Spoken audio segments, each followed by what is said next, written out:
Assalamualaikum warahmatullahi wabarakatuh.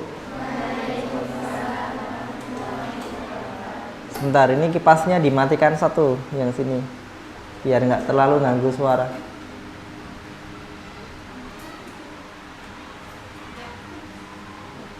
Ya, yang ini aja nggak apa-apa. Atau dua-duanya nggak apa-apa. Seolah nggak panas kok. Oke. Sekalian aja mbak, yang sana sekalian nggak apa. Yang itu sekalian yang situ. Nggak apa, dimatikan aja. Biar nggak ganggu suaranya. Nggak panas insya Allah. Dah. Sip. Bismillahirrahmanirrahim. Alhamdulillahirabbil alamin. Wassalatu wassalamu ala nabiyyina Muhammad sallallahu alaihi wasallam wa ala alihi wa ashabihi ajmain. Allahumma inni as'aluka ilman nafi'ah wa rizqan thayyibah wa amalan mutaqabbala. Allahumma ighfir lana dzunubana wa dzunuba ikhwanina alladziina sabaquna bil iman wa la taj'al fi qulubina illa lil ladziina amanu rabbana innaka ra'ufur rahim. Bismillahirrahmanirrahim. Alhamdulillahirabbil alamin arrahmanirrahim maliki yaumiddin. Iyyaka na'budu wa iyyaka nasta'in ihdinas siratal mustaqim siratal ladzina an'amta 'alaihim ghairil maghdubi 'alaihim waladdallin amin.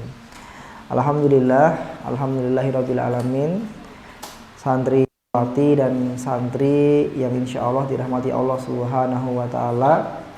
Alhamdulillah, pada sore hari ini kita menunggu waktu berbuka sekaligus kita mengkaji ilmu-ilmu keagamaan sesuai dengan jadwal yang kemudian telah diberikan oleh pesantren. Alhamdulillah, pada sore hari ini kita akan melanjutkan pengajiannya di kitab Arba'unal Qur'aniyah, ya, 40 hadis tentang Al-Quran. Sekarang sudah sampai pada hadis yang ke-8, yakni keutamaan membaca surat Al-Baqarah di rumah. Keutamaan membaca surat Al-Baqarah di rumah, ya. Ustadz bacakan secara pelan-pelan hadisnya, ditulis ya, kalau bisa ditulis. Kalau tidak ya disimak dengan baik, syukur nanti ditulis artinya. An Abi, Ustadz bacakan, santriwati mengikuti. An Abi Hurairata anna Rasulullah sallallahu alaihi wasallam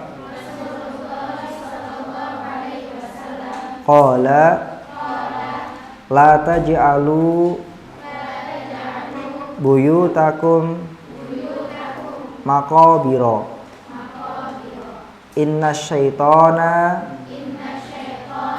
yanfiru min baiti alladhi tuqra'u fihi suratul Baqarah. Ya, alhamdulillah ya, Ustadz ulangi, ditulis boleh. An Abi Hurairah anna Rasulullah sallallahu alaihi wasallam, ya. An Abi Hurairah anna Rasulullah sallallahu alaihi wasallam, ya, qala, ya, qala la taj'alu buyutakum maqabira inna syaitana yanfiru min baiti alladhi tuqra'u fihi. Yanfiru min baiti alladhi yuqra'u fihi suratul Baqarah, ya. An Abi Hurairah, an Abi Hurairah, dari Abi Hurairah, anna Rasulullah, sesungguhnya Rasulullah sallallahu alaihi wasallam bersabda, qala la taj'alu buyutakum janganlah kalian menjadikan buyutakum rumah-rumah kalian maqabira, seperti kuburan, ya, seperti kuburan. La taj'alu buyutakum maqabira, janganlah kalian jadikan rumah-rumah kalian seperti kuburan. Inna syaitona, sesungguhnya setan, yang firu, ya, dia berlari atau kabur atau pergi, ya, min baiti, dari rumah, alladzi tuqra'u fihi, dari rumah yang dibacakan kepadanya, ya, suratul Baqarah, surah Al-Baqarah, ya. Jadi Rasulullah bersabda lewat jalur Abu Hurairah, janganlah kalian menjadikan rumah-rumah kalian seperti kuburan. Sesungguhnya setan kabur atau lari dari rumah yang dibacakan di dalamnya surah Al-Baqarah, ya, Masya Allah. Ya, Masya Allah. Di dalam hadis ini Rasulullah SAW, ya, memberikan pelajaran kepada umatnya tentang zikir, tentang zikir, ya. Zikir, ya, bisa dilakukan utamanya di masjid dengan sholat, ya, kemudian ba'da sholat, ya, kita bisa banyak berzikir kepada Allah Subhanahu wa taala di masjid. Jadi zikirnya di masjid, ya. Akan tetapi ada zikir-zikir yang di luar masjid, ya. Di antaranya adalah Rasulullah minta kepada kita untuk berzikir di dalam rumah. Yakni hadis ini, ya, yang sesuai dengan hadis ini, zikir dengan tilawatul Quran, berzikir dengan membaca tilawah Al-Quran, ya, berzikir dengan membaca tilawah Al-Quran, khususnya lagi surah Al-Baqarah, ya. Sesungguhnya, ya, Allah Subhanahu wa taala membandingkan antara hati yang hidup, yakni hati yang digunakan untuk berzikir kepada Allah Subhanahu wa taala. Maka hati dikatakan hidup ketika hati itu berzikir, mengingat Allah. Sedangkan hati dikatakan mati apabila hati itu jauh dari zikir kepada Allah Subhanahu wa taala. Ya. Karenanya perumpamaan, ya, orang yang ingat dengan Allah dengan orang yang tidak ingat dengan Allah sebagaimana orang yang hidup dengan orang yang mati, ya. Itu mati. Pun juga kita, ya, rumah digunakan untuk berzikir, maka ini rumah yang hayyah, rumah yang hidup, ya, rumah yang ramai, rumah yang hidup, rumah yang berkah, ya. Adapun rumah yang tidak digunakan untuk berzikir kepada Allah, rumah yang kosong dari zikir, maka rumah ini rumah yang sepi, ya. Sepinya dikiaskan Rasulullah seperti kuburan, ya, seperti kuburan, ya, Masya Allah, ya. Karenanya alhamdulillah, ya, santriwati dan santri sekalian, ya, sering kalau di asrama membaca Al-Quran, ya, insya Allah, ya, hidup hayah, ya, alhamdulillah, ya. Dan hati kosong atau hati yang tidak berzikir tadi, dia akan mudah untuk dimasuki atau dipengaruhi oleh jin atau oleh setan. Pun juga sama, rumah yang jarang dibacakan surat Al-Baqarah atau rumah yang jarang dibacakan surat dibacakan Al-Quran, maka dia seperti rumah yang kosong, rumah yang sepi. maka tempat yang sepi, tempat yang kosong ya akan mudah dimasuki oleh jin atau setan ya. Masya Allah. Hikmah apa yang bisa kita ambil dari hadis ini? Yang pertama adalah disunahkannya membaca surah Al-Baqarah secara mutlak di rumah tanpa dibatasi dengan jumlah tertentu. Maksudnya apa? Memang ada anjuran dari Rasulullah ya secara tidak langsung untuk kemudian membaca surat Al-Baqarah di rumah kita ya. Ustadz, jumlahnya berapa? Jumlahnya tidak dibatasi ya. Jadi boleh 1, boleh 2, boleh 3, boleh 4, boleh 10, tidak ada yang khusus ya, tidak ada jumlah yang khusus ya. Nah, ini biasanya kalau di jamaah ya mau menempati tempat rumah yang baru gitu, nah bisa disarankan untuk membaca bagian dari Al-Quran ya. Kalau seandainya bisa maka dibaca Al-Quran full penuh dari surat Al-Fatihah sampai surat An-Nas. Kalau seandainya tidak bisa dibacakan surah Al-Baqarah. Seandainya Al-Baqarah juga tidak sempat, minimal dibacakan ayat yang ada dalam surat Al-Baqarah, yakni ayat kursi. Nomornya nomor 255 ya. Alhamdulillah. Sebagai bentuk untuk kemudian ya memberikan keberkahan pada rumah dan mengusir ya makhluk-makhluk yang gaib atau yang tidak diinginkan. Kemudian yang kedua, setan dan jin tidak tinggal di rumah yang dibacakan di dalamnya surah Al-Baqarah. Ini bagian dari keyakinan ya. Bahasanya apa? Rumah yang di dalamnya dibacakan surah Al-Baqarah maka tidak akan ditinggali oleh jin dan setan ya. Mana dalilnya Ustaz? Dalilnya ini tadi ya, dalilnya ini tadi.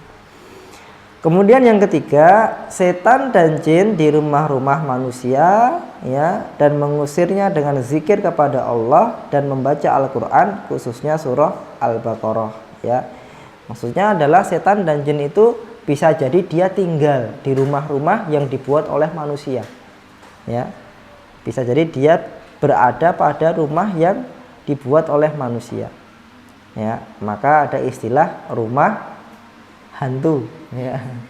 Ada rumah hantu ya, rumah yang ditinggali oleh jin dan setan ya. Biasanya mereka mengganggu ya. Apa gangguannya? Mengganggu agar jauh dari Allah Subhanahu wa ta'ala. Jadi gangguan jin dan setan terbesar itu bukan kemudian nongol hi, bukan tertawa begitu, bukan. Tapi apa? Gangguan terbesarnya adalah menjauhkan penghuni rumah dari ketaatan dan kepatuhan kepada Allah ya. Ya, sehingga banyak ya ada orang dulunya soleh bagus, pindah rumah kok jadi nggak bagus ya. Dulunya dia sebelum pindah rumah orang baik, tapi kok pindah rumah jadi berat sholatnya. Nah seperti itu bisa jadi karena gangguan jin yang ada di rumah tersebut. Dan mengusirnya adalah dengan zikir kepada Allah ya, zikir kepada Allah ya. Selain surah Al-Baqarah, rumah juga disunahkan untuk digunakan buat sholat sunnah ya. Contohnya sholat sunnah rawatib ya, bisa dikerjakan di rumah. Atau sholat tahajud di malam hari juga bisa di rumah. Karenanya nanti kalau santri dan santriwati pulang ke rumah, kalau bisa, kalau rumahnya luas, ada musola ya. Musola ini artinya adalah tempat untuk sholat ya. Dikhususkan ada mikrab gitu ya, kayak gini. Barangkali cuma ukuran semeter kali 2 meter ya, tapi di situ khusus untuk sholat ya. Dan ini perlu. Kenapa? Karena terkadang kalau kita nggak punya tempat khusus ya, kita kemana-mana sholatnya ya. Dan kadang-kadang tidak terjaga kebersihannya, ya. Kemudian yang berikutnya adalah rumah yang dibacakan padanya surat Al-Baqarah membuat setan dan jin serta ahli sihir menjadi pesimis, ya, pesimis untuk bisa menyesatkan penghuni rumah, ya. Karena apa? Karena ya dengan keberkahan yang ada pada surat Al-Baqarah menjadi benteng yang kokoh untuk rumah tersebut, ya. Jadi istilahnya ada optimisme, ada pesimisme, ya. Optimisme artinya apa? Bersemangat, ya, ya, punya harapan akan keberhasilan, ya. Contohnya, mohon maaf, Mbak Zama mau ikut MTQ, ya, lomba hafalan Quran 10 juz. Lah, Mbak Zama sudah punya hafalan 15 juz. Kira-kira pesimis atau optimis? Optimis. Syaratnya cuma 10 juz, udah punya hafalan 15. Ya. Tapi kalau dibalik, lombanya 15 juz, tapi punyanya hafalan baru 10. Optimis atau pesimis? Pesimis, ya. Kenapa? Karena harapannya ya jauh dengan kondisi kenyataan. Maka rumah yang di dalamnya untuk berzikir, rumah yang di dalamnya untuk dibacakan tilawah Quran, maka setan sama jin sama pesihir, orang-orang yang menyihir itu, dia pesimis untuk bisa menyihir atau mengganggu orang yang ada di dalam rumah tersebut. Kenapa? Karena sudah ada benteng, ya, benteng gaib dari keberkahan surat Al-Baqarah dan surat-surat di dalam Al-Quran, ya, Masya Allah. Dan sihir itu memang ya biasanya ya cara kerjanya adalah dia didatangkan ke rumah, ya. Maka kadang-kadang ada orang lempar ya tulang kucing ya ke rumah, ada yang lempar boneka, ada yang lempar rambut dicampur dengan bulu ayam dan lain sebagainya. Jadi buhul yang dilempar di rumah. Kadang dilempar, kadang ditanam, ya, kadang ditaruh di tempat-tempat yang tidak kelihatan, kadang dikasihkan di dalam sumur dan lain sebagainya. Tapi ketika kita membaca surat di dalam Al-Quran, khususnya surat Al-Baqarah, ya, maka sihir-sihir tersebut akan musnah, ya, akan hilang, ya, ya, bil iman, dengan keimanan kita insyaallah. Kemudian yang kelima, rumah-rumah yang tidak didengar bacaan Al-Quran, pikir kepada Allah, maka rumah tersebut lebih mirip dengan kuburan yang gelap gulita, ya. Ya, Masya Allah. Rumah yang tidak didengarkan padanya bacaan Al-Quran, tidak ada zikirnya, maka seperti kuburan yang gelap gulita, ya, Masya Allah. Makanya ini bagus ini kalau santri ya, Mbak Vivi dan teman-teman ya, membuat gerakan menerangi rumah, ya. Dengan cara apa? Ya, mertamu, datang untuk bertamu, pas bertamu izin membacakan Al-Quran 1 atau 2 lembar, ya, Masya Allah. Dengan niat apa? Jangan sampai ada rumah saudara kita yang seiman, yang seagama, ya, saudara Islam, saudara iman, ya, saudara jihad kita atau saudara muslih kita, ya, rumahnya di kuburan, siap. Terlebih kadang-kadang apa? Ada beberapa jamaah yang memang belum bisa baca Quran di rumah, ya, maka tolong, ya, bagus kalau membuat gerakan tadi, ya, membacakan Al-Quran di rumah-rumah jamaah, ya. Bismillah. Kemudian yang keenam, bila hati kosong dari kalam Allah, yakni kosong dari Al-Quran, maka hati tersebut akan menjadi tempat hunian setan, kosong dan gelap, ya. Bila hati kosong dari kalamullah, maka hati tersebut akan menjadi tempat hunian setan, kosong dan gelap. Ibnu Abbas radhiyallahu anhu dia berkata, innal ladzina laisa fi jawfihi syai'un min qur'anil kalbaitil kharib. Sesungguhnya orang yang tidak ada Al-Qur'an sedikit pun dalam dirinya atau dalam hatinya, ya, tidak hafal apapun di dalam Al-Qur'an, maka bagaikan rumah yang kharib. Apa Ustaz Hadi kharib? Tadi kharib apa artinya? Al-kharib, baitul kharib, rumah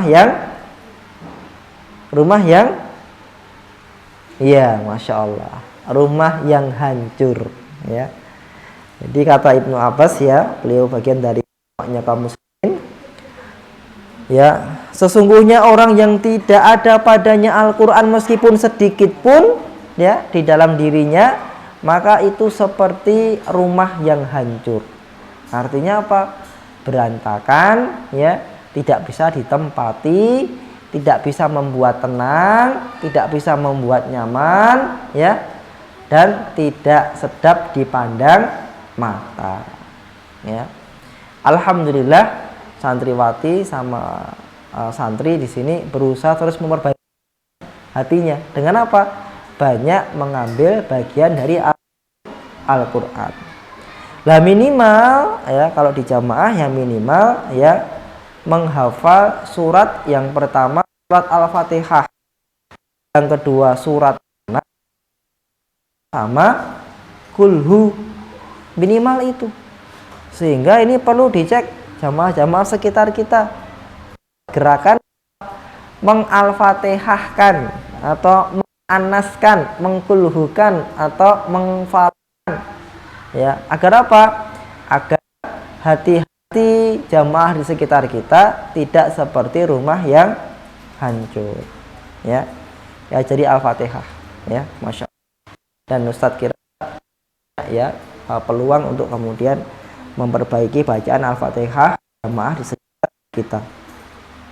Kemudian ketujuh, sabda Nabi, jangan kalian jadikan rumah kalian seperti kuburan. Ini menunjukkan bahwa Al-Quran tidak dibaca di pekuburan. Jangan jadikan rumah kalian seperti kuburan. Ini isyarat bahwasanya Al-Quran itu tidak dibaca di kuburan, ya, Masya Allah, ya. Di dalam hadis ini terdapat bantahan terhadap mereka yang membolehkan membaca di kuburan, ya. Sekiranya boleh membaca Al-Quran di kuburan, tentunya penyerupaan tersebut dalam hadis ini tidaklah tepat ketika itu, ya, Masya Allah, ya. Jadi maksudnya adalah, ya, dari hadis ini kita bisa tahu bahwasanya apa? Memang Al-Quran ini tidak boleh, ya, dikhususkan dibaca di kuburan, ya. Dalam artian apa? Orang yang benar-benar mengkhususkan mau ke kuburan untuk membaca Al-Quran, ini tidak diperbolehkan, ya. Kalau kemudian pas kita ke dalam Al-Quran, kemudian kita pas ziarah, kok di sana baca ayat-ayat dalam Al-Quran, tidak mengapa. Tapi mengkhususkan ke kuburan atau ke makam hanya untuk membaca Al-Quran, ya, maka ini yang dilarang, ya, ini yang tidak diperbolehkan, ya. Ini yang dilarang atau tidak diperbolehkan, ya. Kenapa? Ya, nah, Al-Quran ini, ya, untuk orang-orang yang hidup, ya. Adapun orang meninggal, ya, dia akan menerima amalannya sesuai dengan apa yang dia kerjakan, ya. Tapi kalau nggak mengkhususkan, Ustadz, boleh nggak membaca beberapa surat ketika kita berada di kuburan? Ya, boleh saja. Tapi tidak dikhususkan, ya, ketika kita ke kuburan harus membaca Al-Quran, ya. Kekhususan ini yang tidak diperbolehkan. Kemudian yang terakhir, kenapa dikhususkan surah Al-Baqarah? Kenapa nggak surah Ali Imran? Kenapa Nas, Falak atau Kulhu, ya? Maka beliau menjawab di sini bahwasannya apa? Dikhususkannya surah Al-Baqarah karena panjangnya surah Al-Baqarah. Yang pertama apa? Karena panjangnya surah Al-Baqarah. Santriwati, surat apa yang terpanjang dalam Al-Quran?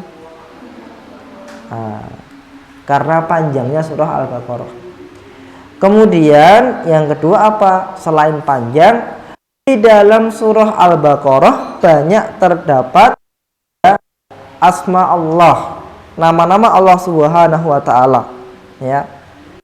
Banyak nama-nama Allah, ya.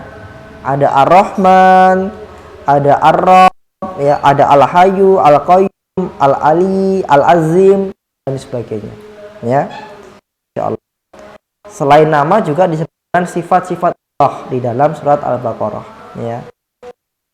Menambah keutamaan dari surah Al-Baqarah, ya.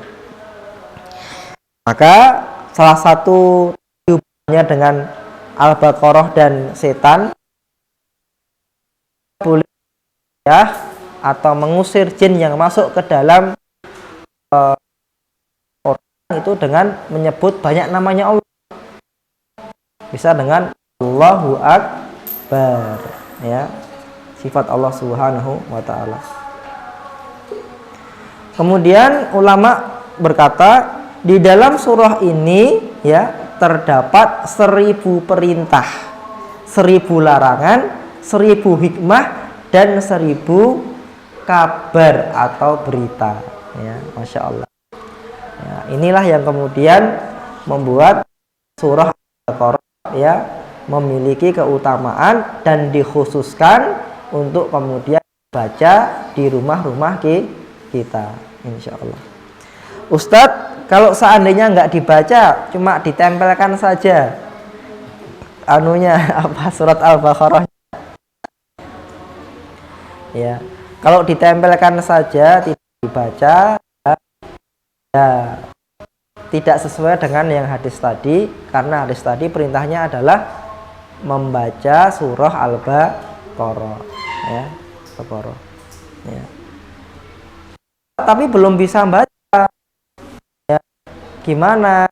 Belum apa ditempel, penyemangat bisa segera baca. Tapi jangan kemudian sudah merasa tenang kalau ya. Kenapa? Karena Al-Quran ini itu karena suara, ya, suaranya. Al-Quran itu adalah sesuatu yang dibaca. Kita berikutnya hadis yang ke-9, ya, utama pembacaan keras dan yang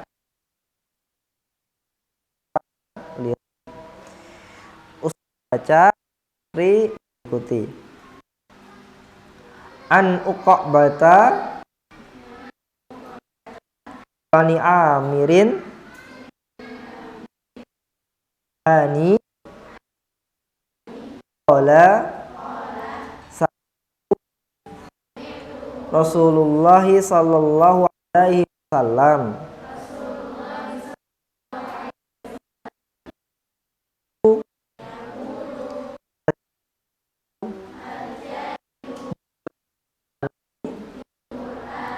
kal jahiri bisodaqati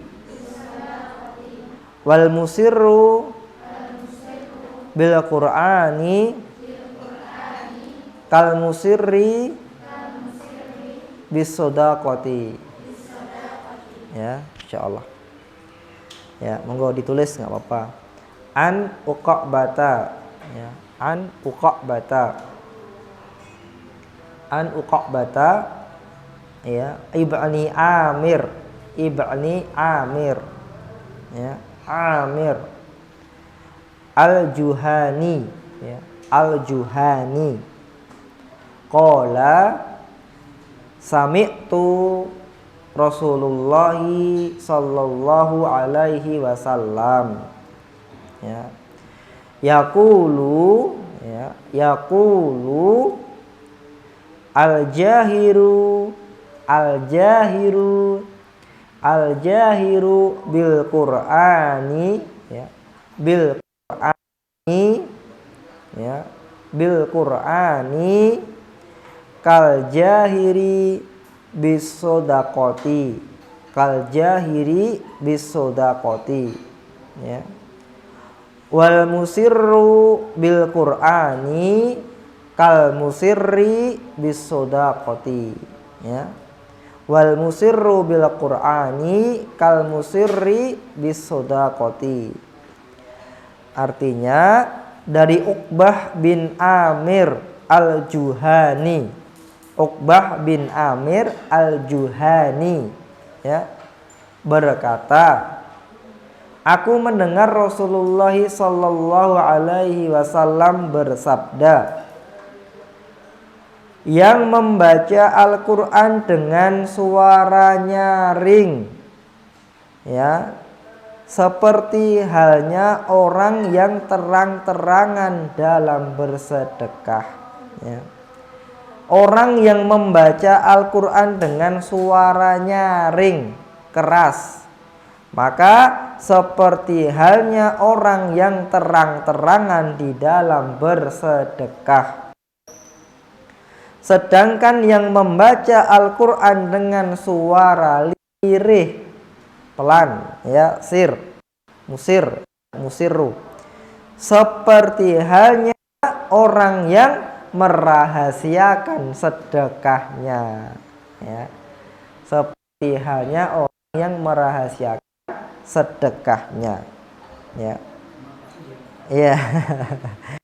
Makna kata jahir artinya adalah yang terang-terangan dan menampakkan sesuatu, ya. Maka ada bacaan, ya, jahir, ya. Ada bismillah yang dijaharkan, ada bismillah yang tidak dijaharkan. Kalau bismillah yang dijaharkan, bismillahirrahmanirrahim, alhamdulillahi rabbil alamin, ya. Nah, terus al-musirru, al-musirru artinya adalah yang menyembunyikan atau melirihkan. Nah, orang sholat bismillahirrahmanirrahim, bismillahirrahmanirrahim, ya. Kalau masih didengar belakangnya berarti belum musirru. Kalau musirru itu artinya apa? Yang mendengar sebatas dirinya sendiri, ya. Maka kadang-kadang kemudian kena fitnah, imam tidak membaca bismillah ketika sholat, padahal membaca tapi sir, ya.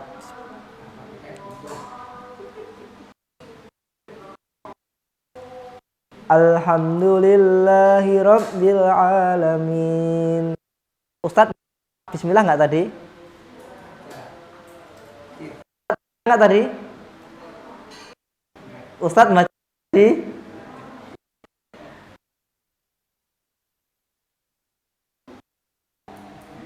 Ya, kenapa? Karena sir ini artinya apa? Disembunyikan, nggak tahu.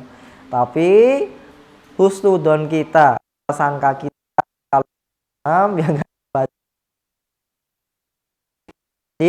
disirkan. Hikmah dalam kandungan hadis. Yang pertama adalah ketaatan yang ya, itu bisa menjadi 3 ketaatan manusia kepada Allah dalam hal ini bisa dikategorikan menjadi 3, ya. Yang pertama adalah kategori yang diharuskan atau disyariatkan untuk dikeraskan. Memang harus dikeraskan, disyariatkan harus dibaca secara, ya. Ya, untuk yang pertama ini yaitu yang disyariatkan untuk dikeraskan seperti halnya azan, ya. Tidak boleh masuk azan, ya. Kata Dafa di Pak Haji, udah azan? Sudah tadi Pak. Kok nggak dengar? Azannya sir. Wah, nggak bisa. Wah, jangan dipraktekkan Bagas, ya, nggak boleh. Azan ikut takbir, ya, Allahu Akbar, keras. Bahkan ketika kita jamaahnya banyak, diusahakan sekeras mungkin Ustaz tadi. Apalagi kalau tidak ada pengerasnya. Kenapa? Karena takbir sebagai penanda perubahan gerakan sholat. Ya.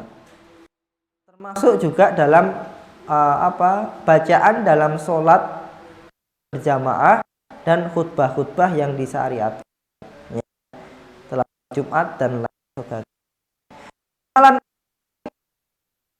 Bunyikan, ya, bila khawatir riya maka ia berusaha menolak hingga menghadirkan ikhlas di dalamnya. Bagas, kenapa nggak dijaharkan azannya? Sesungguhnya hati itu mudah berbolak-balik Ustadz, ya, Masya Allah. Saya khawatir saya keraskan azan saya nanti hilang niatnya, ya, riya. Nah, ini termasuk apa? Riya yang harus dilawan, ya, harus kemudian ikhlas, ya. Kenapa? Karena memang harus dijaharkan, ya. Apalagi biasanya untuk yang harus dikeraskan ini berhubungan dengan kemaslahatan orang lain, ya, kemaslahatan orang lain. Azan itu bukan hanya amalan untuk kita, tapi amalan untuk orang lain.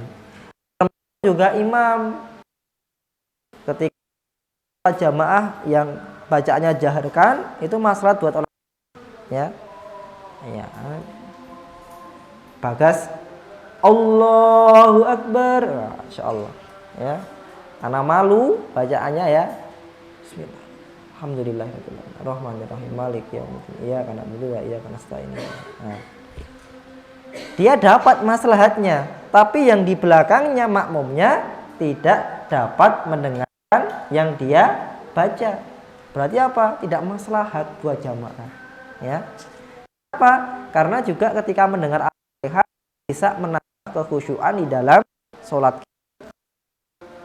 Kemudian yang kedua, kategori yang kedua adalah kategori yang melirihkan bacaan lebih baik daripada mengeraskan, ya. Ada kategori di mana kan bacaan lebih utama daripada keras. Dalam kondisi itu, ya,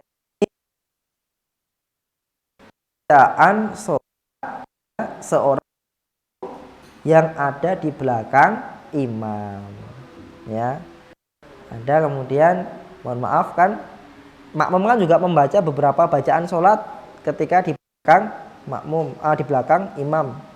Jangan sampai, ya, ketika kita membaca doa-doa pada sholat jamaah, ya, terdengar oleh yang lain, padahal kita bukan, kita sebagai makmum. Maka lebih baik dilirihkan daripada dikeraskan. Melirihkan zikir-zikir baca, ya, ini zikir, ya, lebih,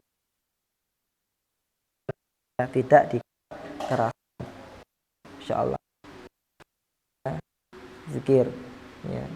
Dan biasanya lebih khusyuk kalau kita lirihkan, ya, lebih khusyuk untuk kita lirihkan. Kemudian membaca Al-Quran sebaiknya dipelankan atau dilirihkan jika sekiranya terganggu dengan sekiranya orang di sekitarnya terganggu dengan bacaannya, ya. Contohnya mungkin kita membaca Quran atau, ya, mungkin udah bacaan tidak bagus, suaranya keras, nah itu kan bisa jadi, ya, yang marah bukan hanya jin, ya, tapi tetap juga ikut, apalagi malam-malam, ya. Tapi ini sifatnya apa? melirihkan lebih bagus daripada mengeraskan. Tapi dalam kondisi-kondisi tertentu tadi boleh sekali-kali kita keraskan sebagai bentuk dakwah atau syiar. Kemudian yang ketiga kategorinya adalah yang sesekali dilirihkan dan sesekali yakni boleh dilirihkan dan boleh dikeraskan sesekali. Ya. Sesekali disembunyikan, ditampakkan pada waktu yang lain, seperti hanya sedekah, ya. Seperti hanya sedekah. Kapan ditunjukkan, kapan-kapan disembunyikan.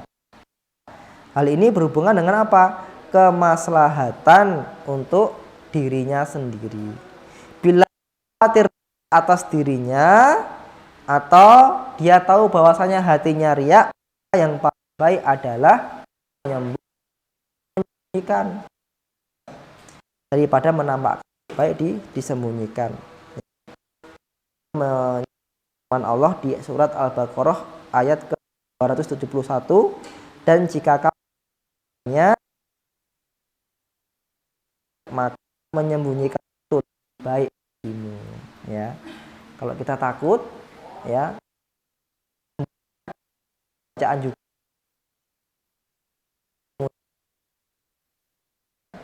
kadang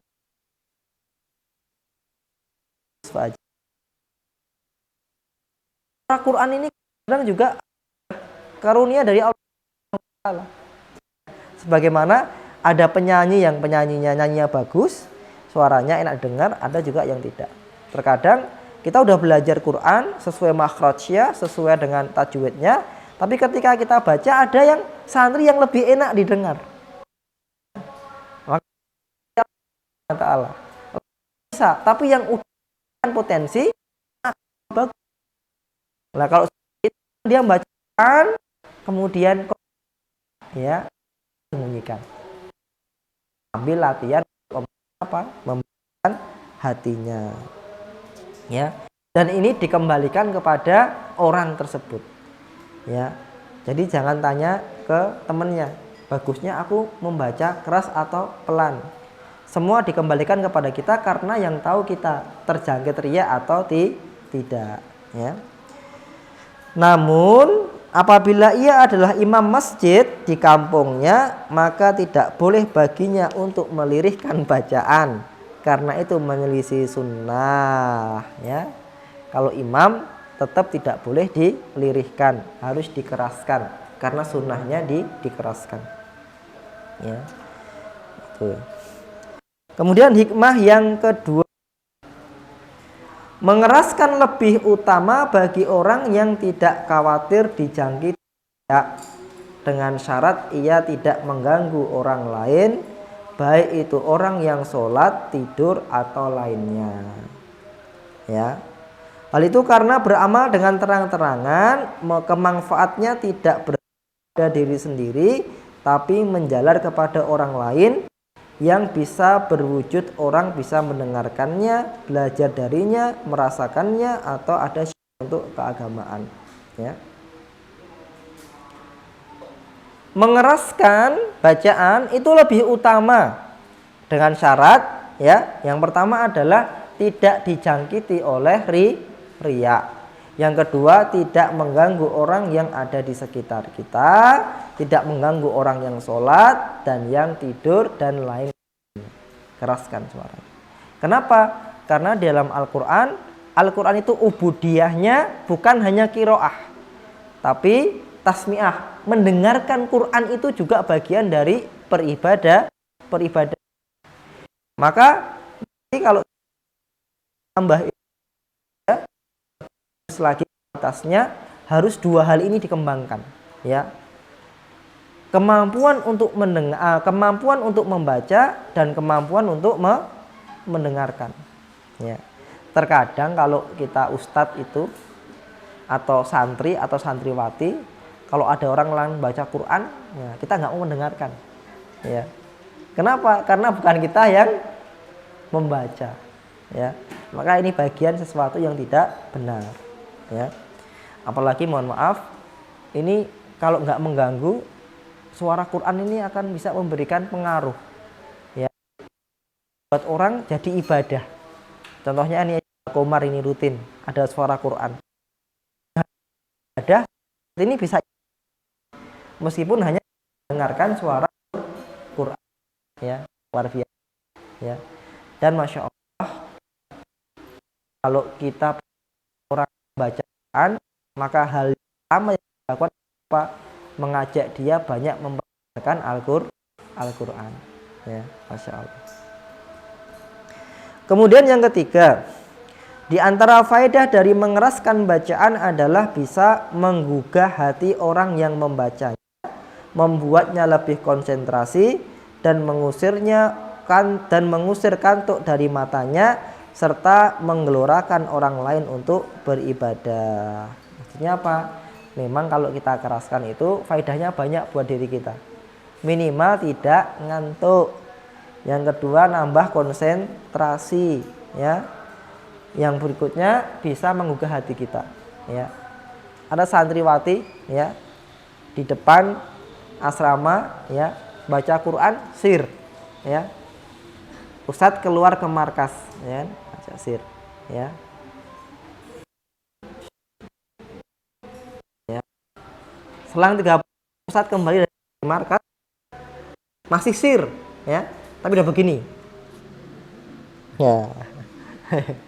Udah seperti itu. Kenapa? Karena nggak dikeraskan, ya. Kalau seandainya memang perlu dikeraskan untuk menghilangkan kantuk. Apalagi udah ada masjidnya.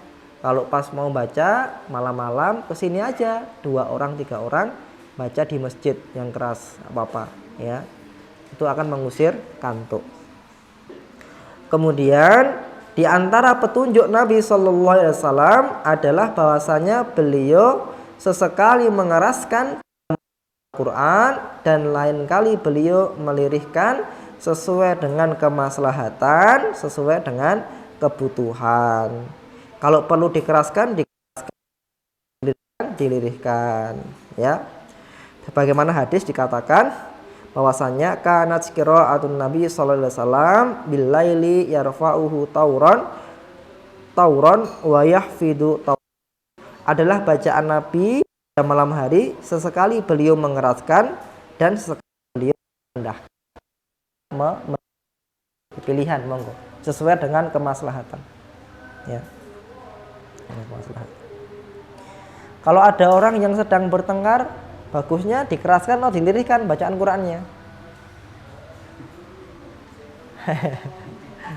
Gimana zaman? Ya. Kalau ada orang yang sedang setel musik, bagusnya gimana?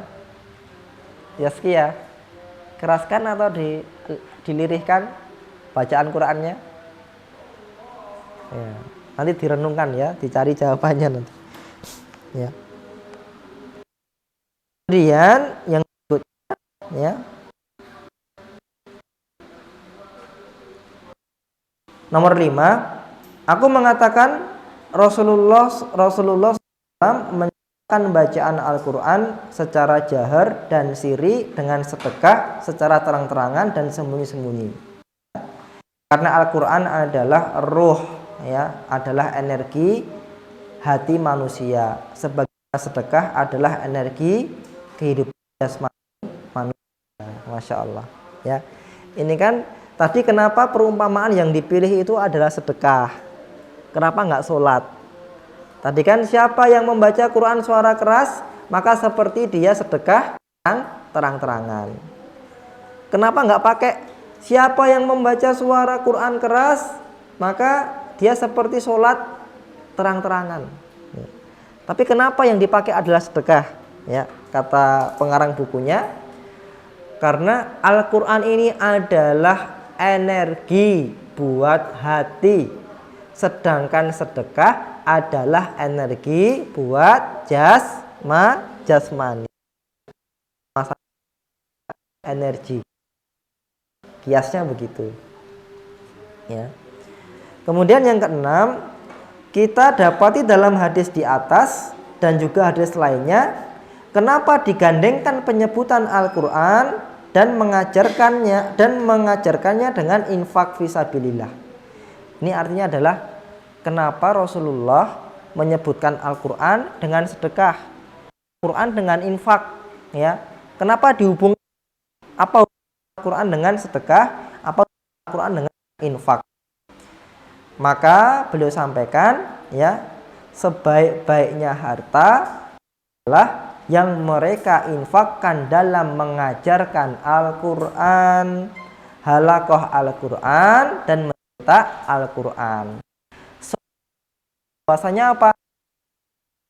Baik adalah mengajarkan Al-Qur'an. Infak terbaik adalah infak untuk pesantren Quran, itu seolah-olah begitu, ya. Maka masya Allah, ya, kalau punya rezeki, ya, kita infak, wakaf di Quran kita wakafkan, ya, kita bantu para penghafal Quran, ya, seperti Pak Haji Gianto ini, masya Allah, ya, beliau punya keutamaan khusus insya Allah Ustadz Pak Haji. Kenapa? Karena mewakafkan tanah di mana tanahnya digunakan untuk mengkaji Al-Qur'an, ya, masya Allah, ada kekhususan di situ. Kemudian berikutnya yang terakhir, faedah yang sifatnya umum. Allah Subhanahu wa ta'ala berfirman di dalam surat Al-Baqarah ayat ke-271, wa in tukhfuha wa tu'tuha al-fuqara'a fa huwa khairul lakum. Dan jika kamu menyembunyikan dan kamu berikan kepada orang-orang fakir, maka menyembunyikan itu lebih baik bagimu. Ibnu Qayyim, semoga Allah merahmatinya, beliau berkata, renungkanlah bagaimana Allah menyebutkan urusan menyembunyikan sedekah dengan membatasinya dengan memberikan kepada orang fakir secara khusus. Allah tidak berfirman dengan kalimat, kalau kamu menyembunyikan, maka menyembunyikan itu lebih baik bagimu. Sesungguhnya di antara sedekah ada yang tidak mungkin untuk disembunyikan, tidak mungkin dilakukan dengan sembunyi-sembunyi, ya. Ya, maksudnya apa? Beliau sampaikan, ada sedekah yang memang bisa disembunyikan, ada sedekah yang memang tidak bisa disembunyikan. Contohnya, seperti mempersiapkan pasukan. Ya. Bisa nggak disembunyikan? Bisa, wong ada pasukannya. Ya. Bangun jembatan. Nggak disembunyikan? Nggak bisa, wong ada jembatannya, mengalirkan sungai dan lain sebagainya. Ya, seperti ini, ya, wakaf masjid ini disembunyikan bisa gitu. Jadi yang bisa disembunyikan, ada yang tidak disembunyikan. Kalau yang bisa disembunyikan, maka lebih baik jika disembunyikan. Allah.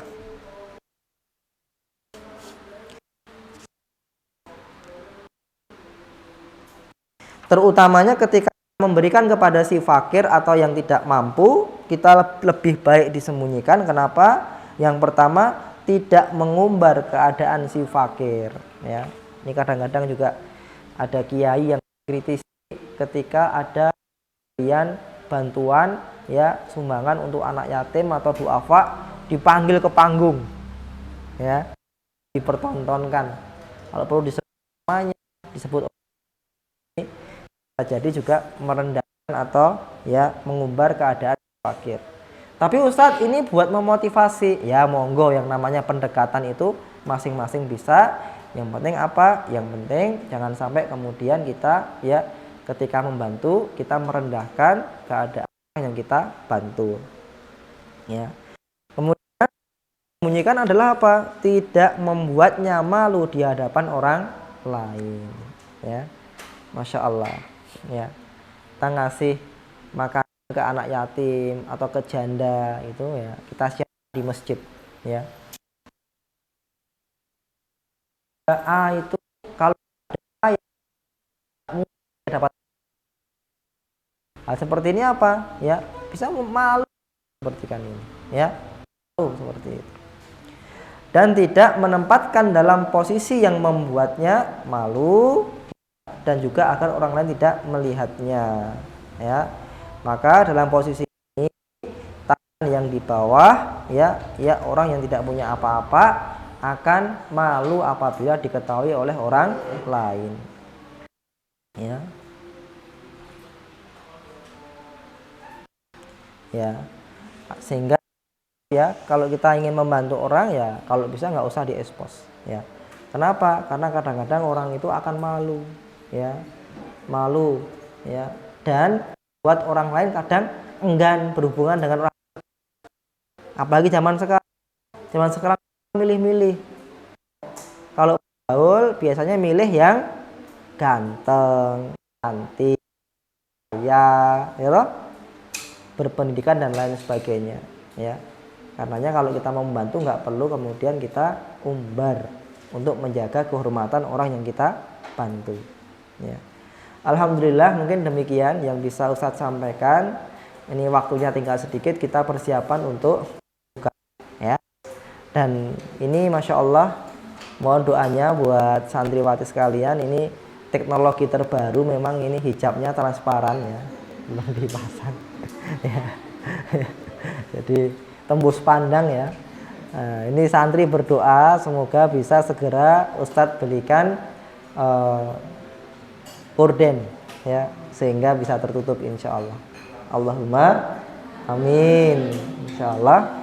Dan Ustadz minta doanya insya Allah ini segera akan kita mulai pembangunan kamar mandi Pak Haji insya Allah ya. Jadi semoga bisa diselesaikan insya Allah ya. Ya kita nggak tahu doa-doa siapa yang lebih mustajab ya, maka kita angkat tangan-tangan kita, semoga Allah mudahkan kita semua, amin. Saya cukupkan, wa akhiru da'wana walhamdulillahirabbil alamin. Wassalamualaikum warahmatullahi wabarakatuh.